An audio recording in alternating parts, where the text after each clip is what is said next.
Hello students, I am Dr. Mamta Solanki, assistant professor. आज का topic है gene interactions. ये टॉपिक एमएससी फर्स्ट सेमेस्टर के students के लिए है। उनका पेपर थर्ड की unit first. Type of gene interaction में it can be classified as allelic और non allelic. In allelic it is also known as non-epistatic gene interaction. This type of interaction given the classical ratio of 3:1 or 9:3:3:1। Mendel के द्वारा जो काम किया गया था या मेंडल के जो एक्सपेरिमेंट थे, उन्होंने मटर के पौधे पे काम किया और उन्होंने जो भी कैरेक्टर्स लिए वो एक सिंगल जीन जो डोमिनेंट थे उनकी वजह से उनका जो रेशो था वो फिक्स था। उन्होंने जितने भी एक्सपेरिमेंट किए, जितने भी ट्रायल्स पे एक्सपेरिमेंट किए या जितने भी लक्षणों को लेकर काम किया, एक लक्षण के द्वारा एक करेक्टर को नियंत्रित किया जाता था और जो डोमिनेंट करेक्टर थे वो रिसेसिव पे अपना प्रभाव प्रकट करते थे। लेकिन बाद के जो वैज्ञानिक थे उनके द्वारा जो काम किए गए डिफरेंट एग्जाम्पल्स, डिफरेंट प्लांट और एनिमल को मॉडल के रूप में यूज़ करने के बाद, in this type of gene interaction, gene located on same or different chromosome interact with each other for their expression. Non allylic और एपिस्टेटिक जीन इंटरेक्शन में क्या होता है, कोई भी जीन जो क्रोमोसोम के किसी भी हिस्से में है, जैसे यहाँ पर कोई जीन उपस्थित है या किसी और लोकस पर उपस्थित जीन जो कि सेम क्रोमोसोम पे हो सकता है या एक डिफरेंट क्रोमोसोम पर उपस्थित हो सकता है, वो अपने प्रभाव को प्रकट करने के लिए इनके प्रभाव को सप्रेस करता है, जिसे कि एपिस्टेसिस कहा जाता है। This discovery of non allelic gene interaction has been made after Mendel and can be best understood by studying phenotypic trail of gene. यहाँ हम कुछ जो एग्जाम्पल हमको पढ़ने हैं उनका रेशो और किस पे एक्सपेरिमेंट किए गए हैं वो हम एक टेबल के माध्यम से समझ सकते हैं और इसको याद रख सकते हैं। जैसे कि फर्स्ट, कॉम्प्लीमेंट्री जीन इंटरेक्शन। यहाँ जो रेशो हमें मिलेगा वो 9:7 होगा। ये एक्सपेरिमेंट मीठी जो मटर होती है लिथेस ऑडोरेटस पे किया जाता है, इसको मीठी मटर कहा जाता है। और इनमें जो क्रॉस किया जाता है पेरेंटल, यहाँ वाइट फ्लावर के बीच में कराया जाता है। यहाँ पे जब ये हेटेरोजाइगस कंडीशन में होती है या संकरण जब मिलते हैं हमें, तो ये पर्पल कलर के होते हैं जिसपे कि दोनों कैपिटल पी और कैपिटल सी साथ में होते हैं। नेक्स्ट है supplementary gene interaction. Supplementary gene interaction का रेशो 9:3:4 है। यहाँ ये एक्सपेरिमेंट ग्रीन कलर इन मेज पे किया जाता है। इनमें पर्पल और वाइट के बीच में क्रॉस कराया जाता है और जो रिजल्ट होता है यहाँ पे जब ये हेटेरोजाइगस कंडीशन में होते हैं तो पर्पल मिलते हैं।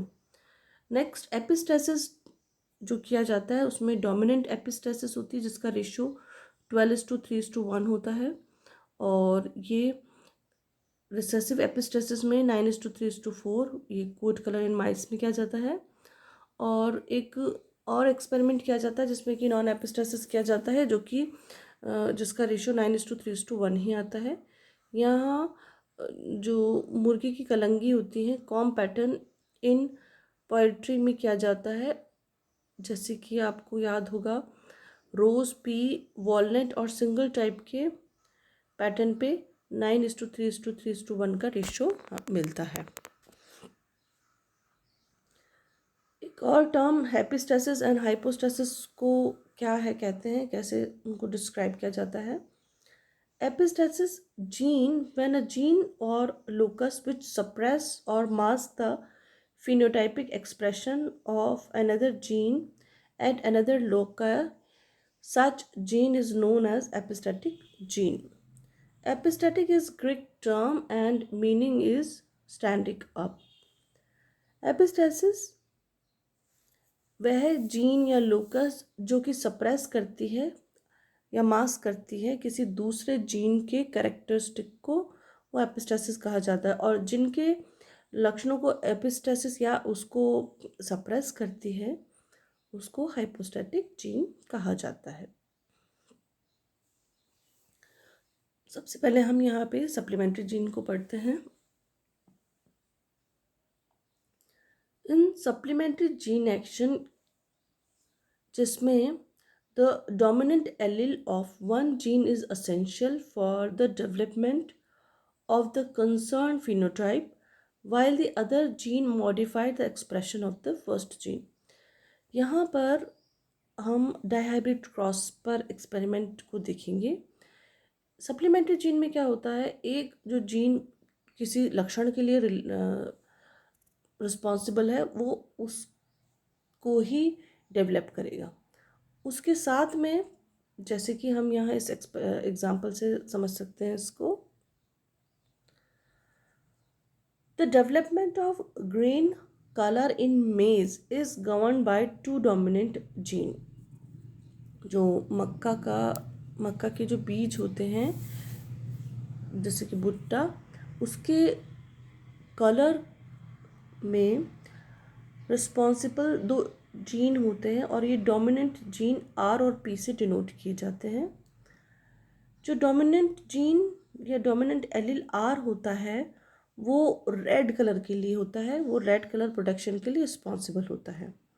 और जबकि जो रिसेसिव होते हैं वो कोई कलर नहीं शो करते, वो किसी कोई कलर के प्रोडक्शन के लिए इम्पॉर्टेंट नहीं होते। इसी तरह से पी जीन जो होता है ये डोमिनेंट एलील पी, ये अनेबल होता है कलर के प्रोडक्शन के लिए, मतलब इसके द्वारा किसी कलर को प्रोड्यूस नहीं किया जाता। लेकिन जब ये आर के साथ होता है, कैपिटल आर के साथ, तो ये कलर को चेंज करने की कैपेसिटी रखता है। जब ये दोनों साथ में होंगे तो रेड से पर्पल कलर आएगा। Modified the colour production by the gene are from red to purple. The recessive allele P has no effect on green color. जैसे कि इसको इस तरह से समझा जा सकता है, वाइट जो कलर होता है ग्रीन का वो वाइट होता है, इस पर एक एंजाइम या एक जीन वर्क करता है आर जीन। अगर ये आर जीन एब्सेंट होगा तो ये एंजाइम आर नहीं बनेगा, जिससे ग्रीन का कलर रेड नहीं होगा, वो वाइट ही होगा। और बावजूद इसके कि अगर पी जीन प्रेजेंट है, वो पी एंजाइम को सिक्रीट कर रहे हैं, उसके बाद भी कलर वाइट ही रहेगा ग्रीन का, क्योंकि जीन पी या एंजाइम पी कलर के लिए रिस्पॉन्सिबल नहीं है।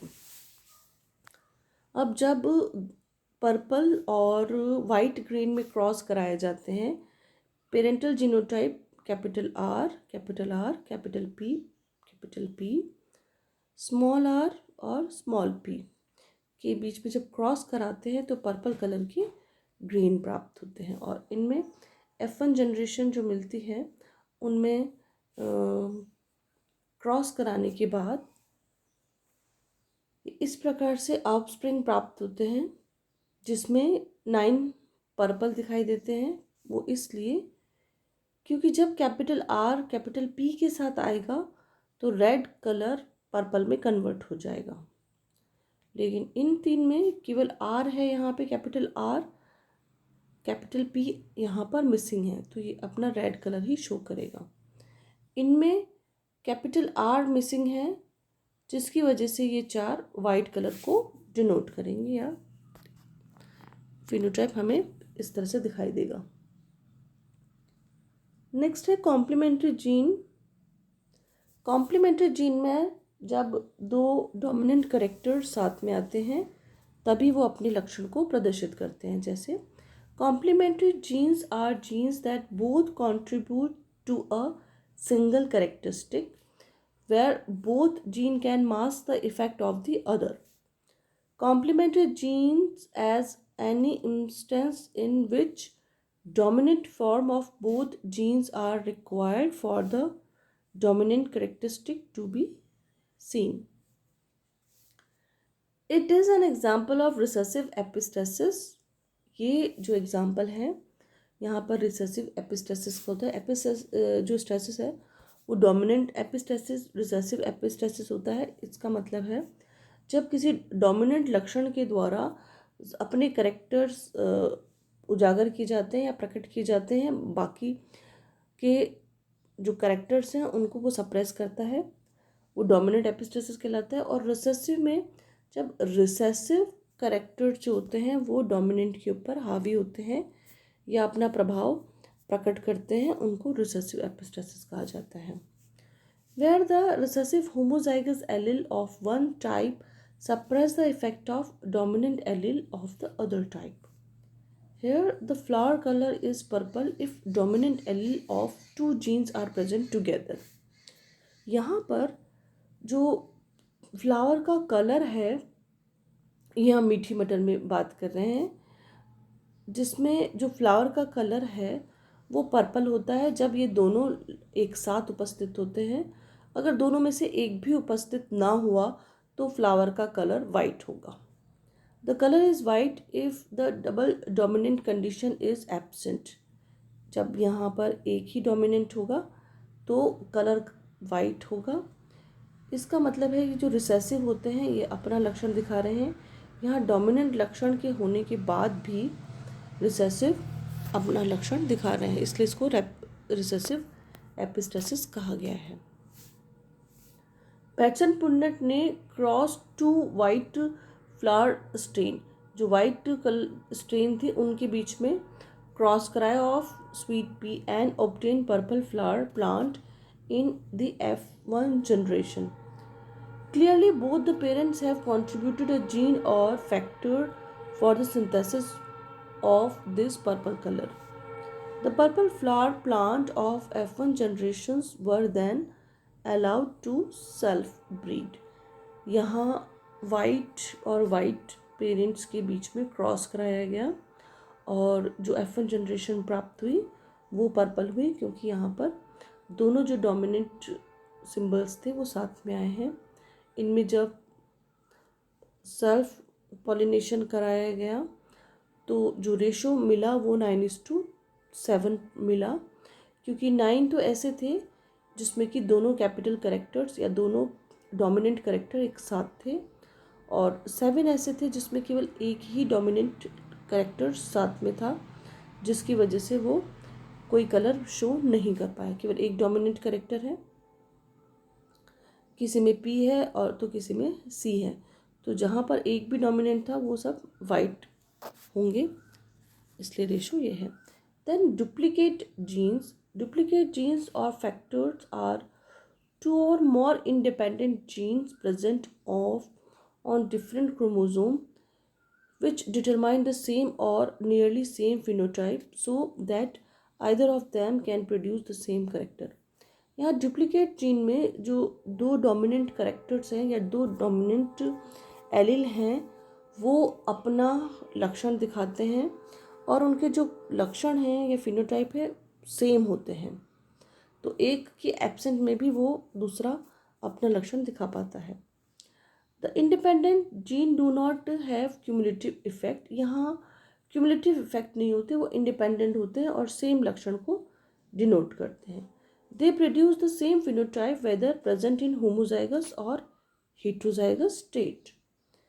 As a result dominant phenotype is more abundant as 15:1 ratio.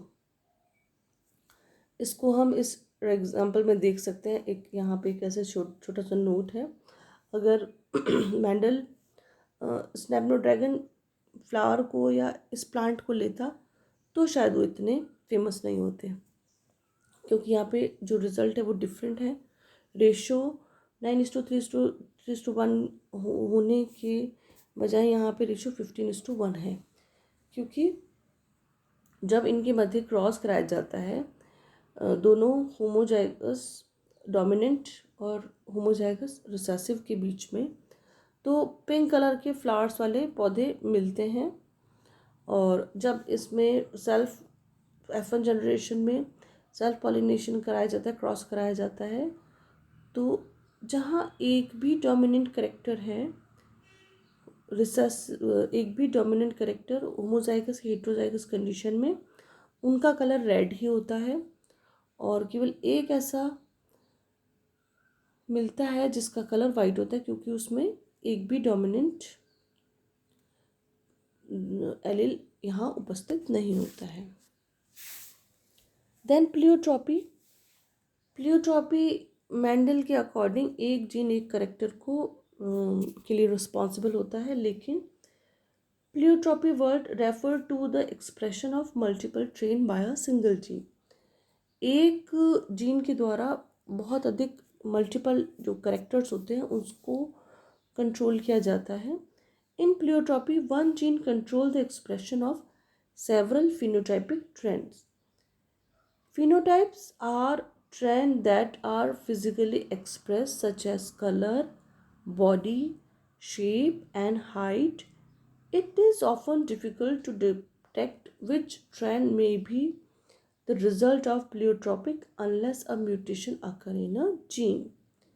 Because pleiotropic gene control multiple traits, a mutation in a pleiotropic gene will impact more than one trend. यहाँ हम example लेंगे pleiotropy का। सबसे best example sickle cell anaemia है। An example of pleiotropic that occurs in human is sickle cell disease. Sickle cell disorder resulted from the development of abnormal shaped red blood cells. Normal red blood cells have a biconcave disc-like shape and contain enormous amount of a protein called hemoglobin. Sickle cell is a result of a mutation in the beta globulin gene. जैसे कि हम इसमें देख सकते हैं, sickle cell anaemia में ये normal जो सेल्स होती हैं, नॉर्मल ब्लड सेल का जो शेप है, साइज़ है, वो इस तरह से दिखाई देता है, लेकिन एबनॉर्मल जो होती हैं वो इस तरह से सिकल सेल हो जाती हैं। इसकी वजह से इसमें हीमोग्लोबिन यहाँ पर नहीं रह पाता और ऑक्सीजन कैरी करने की क्षमता भी यहाँ पर कम हो जाती है। और ये क्या होता है कि जो ब्लड वेसल्स होती हैं ये इस तरह से यहाँ पर जमा हो जाती हैं और ये ब्लड ब्लॉक कर देती हैं। Sickle cell blocking the blood flow, क्योंकि ये इस तरह की तश्तरी नुमा बाइकॉनकेव होती हैं तो वो आराम से यहाँ से पास आउट हो जाती हैं ब्लड वेसल्स में से, लेकिन ये यहाँ एक तरफ इकट्ठी होने के कारण जम जाती है और इनकी ब्लड को कैरी करने की क्षमता भी बिल्कुल ख़त्म हो जाती है। Thank you.